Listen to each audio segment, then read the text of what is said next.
भाग्यशाली वो नहीं होते जिन्हें सब कुछ अच्छा मिलता है, लेकिन भाग्यशाली वो होते हैं जिन्हें जो मिलता है वो उसे अच्छा बना लेते हैं।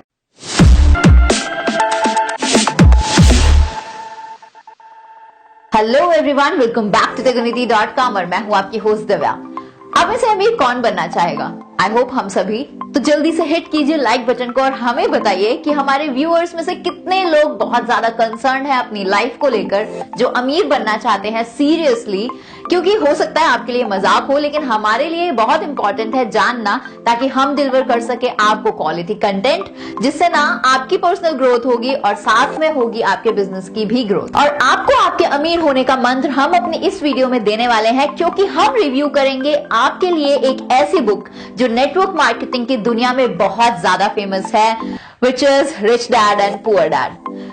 रॉबर्ट टी कियोसाकी ने अपनी इस बुक में कुछ ऐसे सक्सेस मंत्रास को डिफाइन किया है सिर्फ हम लोगों के लिए, ताकि हम ग्रो कर सके अपने बिजनेस को, और हमें क्या करना चाहिए और क्या चीजें नहीं करनी चाहिए जब भी हम बिजनेस या फिर अपने आप को रिच करने के बारे में सोचते हैं। आपसे एक बात जरूर शेयर करना चाहूंगी। जब फर्स्ट टाइम मैंने इस बुक को पढ़ा था तो मुझे पूरे 2 दिन लगे थे, क्योंकि मैंने अपना पूरा टाइम इस बुक को डिवोट किया था। And I really found it much informative and very sound, because the book rich dad and poor dad is a complete rethinking of how many works. वो पैसा जो आप कमाते हैं खुद के लिए, वो मार्केट में कैसे फ्लो होता है और कैसे आप बना सकते हैं उससे 2 गुना या 3 गुना पैसा। Personal finance author and lecturer Robert T Kiyosaki ने अपने यूनिक इकोनॉमिक पर्सपेक्टिव को 2 डिफरेंट तरीकों से डेवलप किया है। रॉबर्ट कहते हैं इन्वेस्टिंग, प्रॉपर्टी ओनरशिप और बिल्डिंग बिजनेसेस से आप फाइनेंशियल इंडिपेंडेंस पैदा कर सकते हैं। आप अपने चारों ओर देखिए और आप जानेंगे कि जो लोग अमीर हैं और दुनिया जिन्हें जानती है, वो अपनी एजुकेशन के कारण अमीर नहीं हुए हैं। आपको इन बातों को याद रखना होगा कि अच्छे ग्रेड्स पाना और अच्छी शिक्षा प्राप्त करना आपकी सफलता को सुनिश्चित नहीं करता है, लेकिन इस बात पर कोई भी ध्यान नहीं देता। इस बुक में रॉबर्ट ने अपने दोनों डैड्स के प्रोस्पेक्टिव को हमारे सामने रखा है, अपने 2 फादर्स से सीख कर। अब आप सोचेंगे कि 2 फादर्स कैसे? एक उनके रियल फादर जिन्होंने उन्हें जन्म दिया, जो कि हाईली एजुकेटेड थे लेकिन फाइनेंशियली स्ट्रांग नहीं थे, और दूसरे पिता रॉबर्ट के बेस्ट फ्रेंड के फादर थे, जो 8th स्टैंडर्ड ड्रॉप आउट थे लेकिन एक सेल्फ मेड मल्टी मिलियनेयर थे। दोनों ही अपने करियर में बहुत ही ज्यादा सक्सेसफुल थे और अपनी जिंदगियों में बहुत कड़ी मेहनत की थी। दोनों ने अपनी जिंदगी में काफी पैसा कमाया था, लेकिन एक सारी जिंदगी पैसे के पीछे भागते रहे, और दूसरे हवाई के सबसे बड़े अमीर लोगों में से एक थे, जिनके जाने के बाद उनके परिवार को अरबों डॉलर्स की संपत्ति मिली, और वहीं दूसरा इंसान अपने पीछे कर्ज छोड़ के मरा। गरीब डैड कहते हैं कि पैसे का प्यार सभी बुराइयों की जड़ है, और अमीर डैड कहते हैं कि पैसे की कमी ही सारी बुराइयों की जड़ है। और यही कारण है कि अमीर और अमीर होते जाते हैं और गरीब और भी ज्यादा गरीब। पैसे का संघर्ष मिडिल क्लास में इसलिए होता है क्योंकि पैसे का विषय घर पर ही पढ़ाया जाता है, ना कि किसी स्कूल में। हम में से अधिकतर लोग अपने माता पिता से ही सीखते हैं कि पैसा हमें कैसे कमाना है। धन का विषय आपको स्कूल्स में नहीं पढ़ाया जाता। स्कूल्स में आपको लिटरेट किया जाता है और प्रोफेशनल स्किल्स पर जोर दिया जाता है, कि फाइनेंशियल स्किल्स के बारे में आपको वहाँ पे कुछ भी नहीं बताया जाता। और भी कुछ बातें हैं जो कि गरीब और अमीर डैड के प्रोस्पेक्टिव्स को बताती हैं, जैसे पुअर डैड्स का अक्सर कहना होता है कि मैं इसे नहीं खरीद सकता, बल्कि अमीर डैड्स कहते हैं कि अब मैं इसे कैसे खरीद सकता हूँ, ये सोचते ही मेरा दिमाग उसके लिए काम करना शुरू कर देता है। गरीब डैड कहते हैं कि मेहनत से पढ़ो ताकि तुम्हें किसी अच्छी कंपनी में नौकरी मिल सके, और वहीं अमीर डैड्स कहते हैं कि मेहनत से पढ़ो ताकि तुम्हें कोई अच्छी कंपनी को खरीदने का मौका मिल जाए। गरीब डैड कहते हैं जहाँ पैसे का सवाल हो वहाँ सुरक्षित कदम उठाने चाहिए, लेकिन अमीर डैड्स कहते हैं कि आपको खतरों का सामना करना सीखना होगा। हम सभी जानते हैं कि पैसे में बहुत पावर है, लेकिन जिसमें सबसे बड़ी ताकत है वो है फाइनेंशियल एजुकेशन। पैसा आता है और जाता है, लेकिन अगर आपको पैसा कैसे कमाना है वो आता है, तो मतलब आपने उस पे सत्ता हासिल कर ली है और आप पैसे को जितना मर्जी चाहे उतना बढ़ा सकते हैं। अब रॉबर्ट कियोसाकी अपने लेसन नंबर 1 में कहते हैं, the rich don't work for money. अगर आप अमीर बनना चाहते हैं तो आपको पैसा बनाना सीखना होगा, वो भी अपने दिमाग का इस्तेमाल करके। हर व्यक्ति की आत्मा का एक हिस्सा कमजोर और लालची होता है, मतलब जरूरतमंद होता है जिससे खरीदा जा सकता है, और वो होता है डर और लालच। सुबह उठना और काम पर जाना और कमाए हुए पैसों को खर्च करना, और फिर वही सिलसिला सालों तक चलता है। सुबह उठना, काम पर जाना, और सारी जिंदगी लोग यही काम कर कर बिता देते हैं, जस्ट बिकॉज ऑफ देयर डर एंड लालच। बिकॉज इन्हीं दो भावनाओं से लोगों की जिंदगी चलती है। उन्हें अगर ज्यादा पैसा भी दे दिया जाए तो इसी पैटर्न पर वो पैसा खर्च कर देंगे, और इसे कहते हैं रैट रेस, चूहा दौड़। और अगर आपको इन दोनों पर काबू करना आ जाए, और अगर आप इन पर काबू करना नहीं सीखते हैं, तो आप कभी अमीर नहीं बन पाएंगे। इसीलिए आप सिर्फ कहलाएंगे हाई सैलरीड एम्प्लॉय। अमीर डैड इसका कोर कॉन्सेप्ट बताते हैं कि असल में हम करते कैसे हैं। गधे का मालिक उसके सामने गाजर रखता है, और जहां जाना चाहता है मालिक पहुंच जाता है, और गधा उसी गाजर के लालच में आगे बढ़ता रहता है। कल गधे को दूसरी गाजर दे दी जाएगी और गधा फिर उसके पीछे पड़ जाएगा और वही काम करेगा, वो भी बिना किसी मोटिव के। अच्छे से चल रही सरकारी और एजुकेटेड सोसाइटी में दरअसल महंगाई कम होनी चाहिए। रॉबर्ट कहते हैं कि ये पैसे की अज्ञानता ही है जिसके कारण इतना डर है और लालच पैदा होता है। डॉक्टर्स ने अपनी फीस बढ़ा दी, जिसकी वजह से हेल्थ इंडस्ट्री पर इफेक्ट पड़ता है। लॉयर्स ने भी अपनी फीस बढ़ा दी, जिसको देखकर अब टीचर्स भी अपनी सैलरी बढ़ाना चाहते हैं। और इन्हीं सब के चलते हमारे टैक्सेस पर बहुत ज्यादा बर्डन पड़ता है, और यही सिलसिला अनंत तक चलता रहता है। आपको वो देखना चाहिए जो दूसरे लोग नहीं देख पाते। सोचने के लिए अपने इमोशंस का यूज करना आपको सीखना होगा, ना कि इमोशंस में बहकर कुछ भी सोचना। आपको अपने दिमाग का इस्तेमाल करना चाहिए, क्रिएटिव होना चाहिए, और जितना हो सके फ्री में काम करना चाहिए। उससे आपका दिमाग पैसे कमाने का तरीका बताने लगेगा, और उन आइडियाज को यूज करते हुए आप अपनी जॉब से ज्यादा कमा सकेंगे, और आप एक जिंदगी ऐसी देख पाएंगे जो दूसरे लोग नहीं देख पाते हैं। मौके आपके हाथ में होते हैं, लेकिन फिर भी लोग उस मौके को पहचान नहीं पाते, और इसका रीजन यही है कि लोग मनी और सिक्योरिटी को ढूंढते रहते हैं। इसलिए मौके आपके हाथ में होते हुए भी आपके हाथ से फिसल जाते हैं। लेकिन जिस दिन आपने एक मौका ढूंढ लिया खुद के लिए, तो आप लाइफ में ऐसे बहुत से मौके ढूंढ पाएंगे और पहचान पाएंगे अपने लिए। Lesson number 2, why teach financial literacy, means पैसे की समझ क्यों सीखनी चाहिए। अगर लोग फ्लेक्सिबल, दिमाग खुला रखें और परिवर्तन के लिए तैयार रहें, तो जीवन में कई परिवर्तनों को आसानी से समझ पाएंगे, और बहुत सारे उतार चढ़ाव के बाद भी लोग बहुत ज्यादा अमीर बन सकेंगे। अगर लोग ये सोचेंगे कि पैसा ही उनकी प्रॉब्लम्स को सॉर्ट आउट कर सकता है, तो ऐसे सोचने वालों के लिए आने वाला टाइम बहुत ज्यादा डिफिकल्ट हो सकता है। दिमाग से प्रॉब्लम्स का सॉल्यूशन मिलता है और पैसा आता है, पर अगर आपके पास पैसे को सहेजने की सही समझ नहीं है, तो पैसा आ भी जाए, वो ज्यादा देर तक नहीं टिक सकता। हमने लॉटरी जीतकर अमीर होते गरीब इंसानों को देखा है, लेकिन होता क्या है, वो अपनी गरीबी में वापस पहुंच जाते हैं, वो भी बहुत जल्द। ये लोग लाखों करोड़ों जीतते हैं, फिर भी लौट कर वहीं आ जाते हैं। जो नॉर्मल इकोनॉमिक्स में दिखाए है, कोई भी चीज जो आपके पॉकेट से पैसा निकालती है वो है लायबिलिटीज, और कोई भी चीज जो आपकी जेब में वापस पैसा डाले वो होती है एसेट। गरीब आदमी जब पैसे कमाने के लिए जॉब करता है, तो उनकी इनकम अपने एक्सपेंसेस में लगा देते हैं, जैसे taxes, food, rent, clothes, entertainment और ट्रांसपोर्टेशन। वहीं मिडिल क्लास पर्सन जॉब से पैसे कमाते हैं और अपने एक्सपेंसेस में उसे उड़ा देते हैं, जैसे कि taxes, mortgage, fixed expenses, food, entertainment, clothings.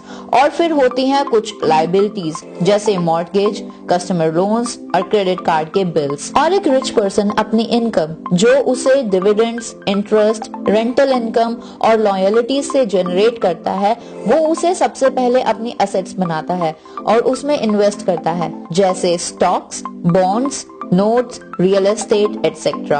और इसीलिए अमीर और अमीर होते जाते हैं, क्योंकि वो अपनी इनकम के सोर्स को बढ़ाते रहते हैं। गरीब और गरीब होते हैं क्योंकि वो ऐसा नहीं करते। इसलिए अगर आपको अमीर बनना है तो इन सभी बातों का ध्यान रखें। इस बात से फर्क नहीं पड़ता है कि आप कितना कमा रहे हो, बल्कि इम्पोर्टेंट ये है कि आप उन पैसों को कहाँ और कैसे खर्च करते हैं। हम अक्सर जरूरत से ज्यादा कड़ी मेहनत करते हैं, क्योंकि हमें कड़ी मेहनत करना तो सीखा है, लेकिन कड़ी मेहनत से ज्यादा पैसे कैसे कमाना है ये कभी नहीं सीखा। आपको इस बात को हमेशा दिमाग में रखना होगा कि स्कूल को इसलिए बनाया गया है ताकि हम वहाँ अच्छे वर्कर्स और एम्प्लॉयज को तैयार कर सकें, ना कि अच्छे एम्प्लॉयर्स और एंटरप्रेन्योर्स को।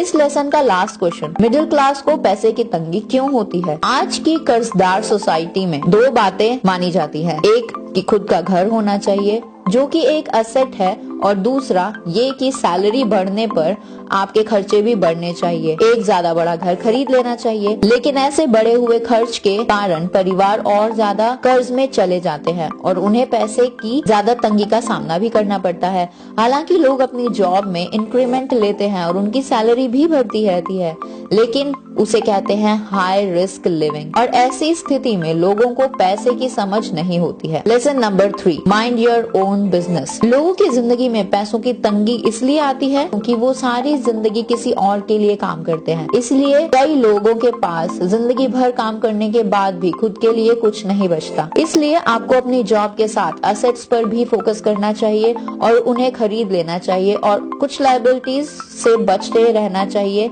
जिनकी कीमत एक बार घर लाने के बाद बहुत ज्यादा कम हो जाती है। जिस टाइम हम एक न्यू ब्रांड कार खरीदते हैं, शोरूम से उसे अपने घर लेकर आते हैं, उसी टाइम उस कार का प्राइस 25% तक कम हो जाता है, जो कि एक असेट नहीं है, लेकिन बैंकर्स इसे असेट्स मानते हैं। इसलिए आपके लिए यही सही है कि आप अपने खर्चे को कम करें और लायबिलिटीज को मिनिमम कर लें और असेट्स को बढ़ा लें, और अपनी मेहनत से ऐसी असेट्स को क्रिएट करें। इससे पहले कि आप शादी करें, घर खरीदें, बच्चे पैदा करें और फाइनेंशियल लॉसेस को फेस करें, आप अपनी जॉब का बेस बहुत ज्यादा स्ट्रॉन्ग कर लें, मतलब अपनी इनकम को बढ़ा लें by creating your assets. I strongly agree with pay off your debts and start investing as soon as you can into things that can generate revenues. Robert कहते हैं कि real estate fall into several different categories. ऐसा business जिसमें आपकी presence matter ना करती हो, your stocks, bonds, mutual funds, income generating real estates, notes,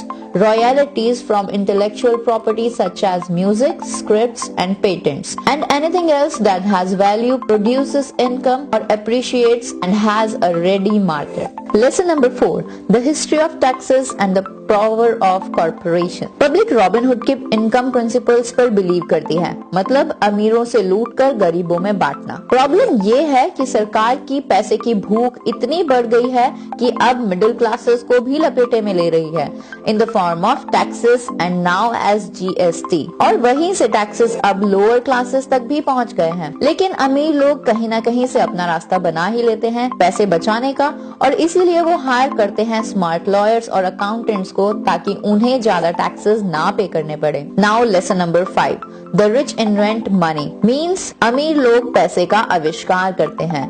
एक बार जब हम स्कूल फिनिश कर लेते हैं तो हमें पता है कि कॉलेज जाने या ना जाने अच्छे मार्क्स और डिग्रीज मैटर नहीं करती है। रियल लाइफ में आपको जरूरत होती है गट्स की, bravery, clever, regularity, intelligence, dare to take risk etcetera. हम सभी के अंदर एक ब्रेव, वाइज और इंटेलिजेंट पर्सनालिटी एग्जिस्ट करती है, लेकिन वहीं एक अलग पर्सनालिटी भी होती है हम सभी के अंदर जो थोड़ी कमजोर होती है, और अगर जरूरत पड़े टफ टाइम्स में तो लोग भीख मांगने को भी मजबूर हो जाते हैं। Financial IQ is made up of knowledge from 4 broad areas of expertise. Number 1 is accounting and number 2 is investing. पैसे से और पैसा कैसे बनाया जाए, अंडरस्टैंडिंग मार्केट्स। ग्राहम बेल ने मार्केट को वो दिया जो उसे चाहिए था, और शायद बिल गेट्स ने भी कुछ ऐसे ही किया। Number 4 is the law. The law is the awareness of accounting, corporate, state and federal organization. I recommend play by the rules. Robert Kiyosaki ने यही सब कहा है। रॉबर्ट कहते हैं कि मेरी एक ही फिलॉसफी है अपने असेट वाले कॉलम में, सीड्स को प्लांट करना। ये हमारा फॉर्मूला है कि मैं लोअर लेवल से ही स्टार्ट करता हूँ। कुछ सीड्स तो हमेशा उग जाते हैं, लेकिन कुछ सीड्स नहीं भी उगते। रॉबर्ट कहते हैं कि जोखिम तो हमेशा रहता है, इसलिए इससे बचने के बजाय इसे मैनेज करना हमें सीखना चाहिए। Lesson number 6, work to learn. And don't work for money. सीखने के लिए काम करें, ना कि पैसे के लिए। रॉबर्ट कहते हैं कि एक बार मेरी कार खराब हो गई तो मैं उसे एक गैराज में ले गया और वहां एक यंग मैकेनिक ने उसे कुछ ही मिनट्स में ठीक कर दिया।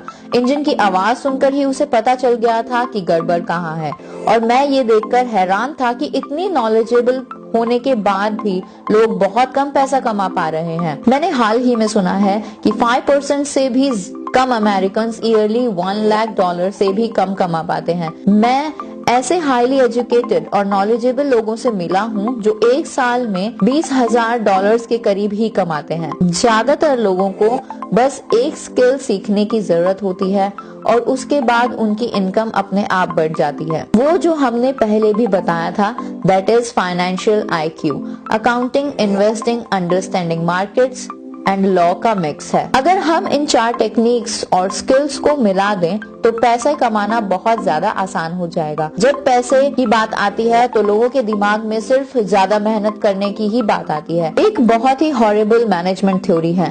काम करने वाले इसलिए कड़ी मेहनत करते हैं कि ताकि उन्हें जॉब से ना निकाला जाए और ओनर्स उन्हें सिर्फ इतना ही देते हैं ताकि काम करने वाले छोड़कर ना चले जाएं। और अगर आप ज्यादातर कंपनीज की सैलरी देखेंगे तो आप जानेंगे कि हम ये सब ऐसे ही नहीं बोल रहे हैं। इस बात में थोड़ी बहुत सच्चाई जरूर है। आज भी कई बड़े हॉस्पिटल्स में कई बड़े डिसीजंस लेने के लिए कुछ लोगों पर डिपेंड किया जाता है, जैसे कि कौन जिएगा और कौन मरेगा। और ये फैसला सिर्फ इस आधार पर लिया जाता है कि मरीज के पास कितना पैसा है और मरीज कितना वृद्ध है।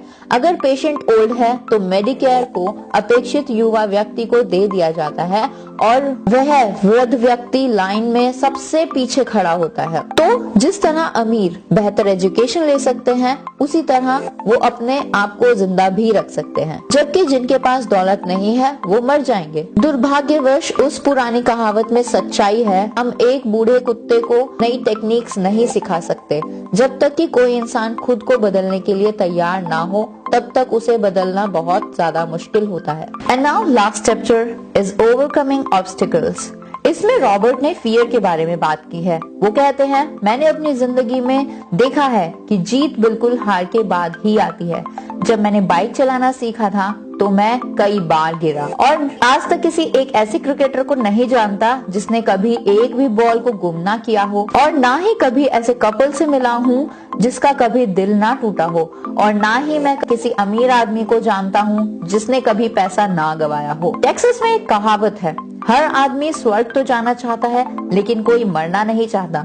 बिल्कुल इसी तरह लोग अमीर तो बनना चाहते हैं लेकिन पैसे के डूबने के नाम से वो बहुत ज्यादा घबरा जाते हैं, इसीलिए वो कभी स्वर्ग तक नहीं पहुंच पाते। And second is cynicism. हम सभी के मन में डाउट्स होते हैं कि मैं स्मार्ट नहीं हूँ, मैं इनफ अच्छा नहीं हूँ, वो इंसान मुझसे बेटर है, क्या होगा मेरे इन्वेस्टमेंट करने के बाद इकोनॉमिक कोलैप्स हो जाए, क्या होगा मैं पैसे वापस नहीं चुका सका तो, क्या होगा अगर जो मैंने सोचा है वो ना हुआ तो। और ऐसे कुछ हमारे दोस्त या चाहने वाले भी हो सकते हैं जो हमें हमारी कमियां याद दिला सकते हैं, फिर चाहे हमने उनसे सलाह मांगी हो या ना मांगी हो। वो लोग अक्सर कहते हैं कि तुम्हें ऐसा क्यों लगता है कि तुम इसे कर सकते हो, या अगर जो तुम कर रहे हो ये इतना ही बढ़िया है और प्रॉफिटेबल होता तो लोग इसे क्यों ना कर रहे होते, या ये कभी सफल नहीं हो सकता है, या तुम्हें पता भी नहीं है कि तुम किस बारे में बात कर रहे हो। Third is laziness. आपके मन में एक सवाल जरूर आया होगा कि मैं कैसे इस रैट रेस से बाहर निकल सकता हूँ, मेरी लाइफ कैसी होगी अगर मुझे फिर कभी काम न करना पड़े तो, या मैं क्या करूँ ऐसा कि मुझे मनचाहा पैसा मिल जाए। थोड़े से लालच के बिना, कुछ बेहतर पाने की इच्छा के बिना आपको सक्सेस नहीं मिल सकती। एलेनोर रूजवेल्ट ने कहा है, आपको वही करना चाहिए जो आपके दिल को अच्छा लगता है, क्योंकि तुम्हारी हर बात में लोगों को गलतियां ही दिखेंगी। अगर तुम कोई काम करोगे तब भी तुम्हारी आलोचना होगी, और अगर तुम कोई काम नहीं करोगे तो सुनना तो तुम्हें तब भी पड़ेगा ही। Fourth is habits. Rich dad कहते हैं कि अगर मैं पहले खुद को पैसे देता हूँ कमाने के बाद तो मैं फाइनेंशियल और मेंटली ज्यादा स्ट्रांग हो जाता हूँ, और अगर मैं ऐसा नहीं करता और खुद को पैसे लास्ट में देता हूँ या फिर बिल्कुल भी नहीं देता हूँ तो तो मैं कमजोर हो जाता हूँ। इसलिए boss, manager, tax collectors, bill collectors, landlords जैसे लोग जिंदगी भर इधर उधर ठोकर मारते रहेंगे सिर्फ इसीलिए क्योंकि पैसे के बारे में मेरी हैबिट्स अच्छी नहीं है। And fifth is arrogance. जो मैं जानता हूँ उसे मुझे पैसा आता है और जो मैं नहीं जानता हूँ मैं उससे पैसा खोता हूँ। और हर बार जब मैंने जिद की है तो मैंने पैसा गंवाया है।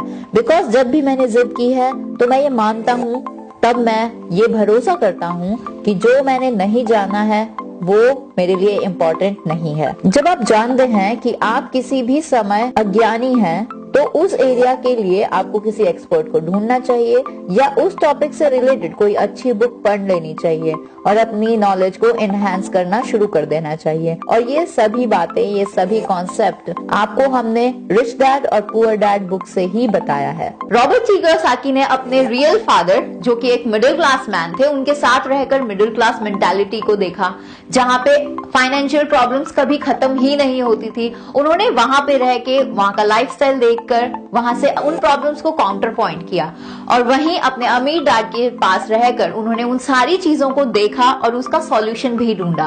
और उनके से ली गई सारी सीख, उनसे ली गई सारी नॉलेज को जब उन्होंने फॉलो किया तो वो एट द एज ऑफ 47 खुद को रिटायरमेंट दिलवा सके अपने काम से। ये बुक काफी फेमस है इन नेटवर्क मार्केटिंग बिजनेस, जैसा कि हमने आपको पहले भी बताया था। इसमें फाइनेंस से रिलेटेड इतनी सारी बातें लिखी हैं कि मार्केटिंग के कॉन्सेप्ट आपको बहुत ही अच्छे से क्लियर हो जाएंगे, क्योंकि एक एक्सट्रीमली फंडामेंटल लेवल पर इस बुक को बहुत ही अच्छे से रिटन किया गया है बाय रॉबर्ट टी कियोसाकी, जिन्होंने अपनी इस बुक के फंडामेंटल पॉइंट्स में ये बताया है कि आपको इनकम जरूर करनी चाहिए और आपको अपनी इनकम को सेव भी करना चाहिए और उससे आपको एक ऐसी एसेट जनरेट करनी चाहिए वो आपकी रीसेंट इनकम को रिप्लेस कर सके।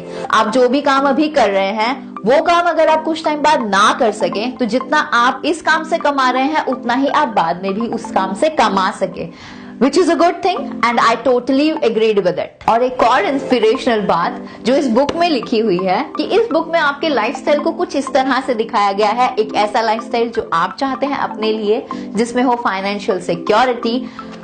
आप भी क्योंकि नेटवर्क मार्केटिंग से रिलेट करते हैं तो आपको भी इस बुक की वैल्यू बहुत अच्छे से पता होगी। अपने बिजनेस को और ज्यादा ग्रो करने के लिए इस बुक को जरूर पढ़ें और बुक को परचेज करने के लिए आपको लिंक नीचे डिस्क्रिप्शन बॉक्स में मिल जाएगा, जहां से आप इसे ऑनलाइन परचेज कर सकते हैं। अगर नेटवर्क मार्केटिंग से रिलेटेड आप अपनी कोई राय हमें देना चाहते हैं तो ज्यादा सोचिए मत, जल्दी से लिख दीजिए कहां पर आप बेहतर जानते हैं, यस नीचे कमेंट बॉक्स में। और नेटवर्क मार्केटिंग से रिलेटेड बाकी सभी वीडियोस को आप एंजॉय कर सकते हैं और फुल्ली देख सकते हैं हमारी वेबसाइट पर which is tegonity.com पर।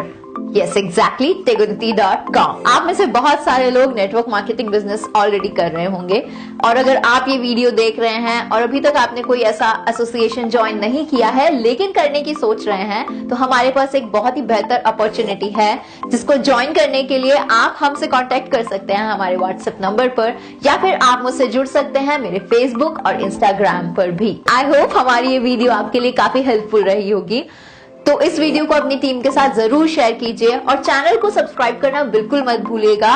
और खास बात जो कि एक बेल आइकन है साथ में, उसको जरूर प्रेस कीजिएगा ताकि फ्यूचर नोटिफिकेशंस आप तक पहुंचते रहे हमारी नेटवर्क मार्केटिंग से रिलेटेड सभी वीडियोस के। Thank you once again for watching our this video. Stay blessed and stay tuned. जय हिंद।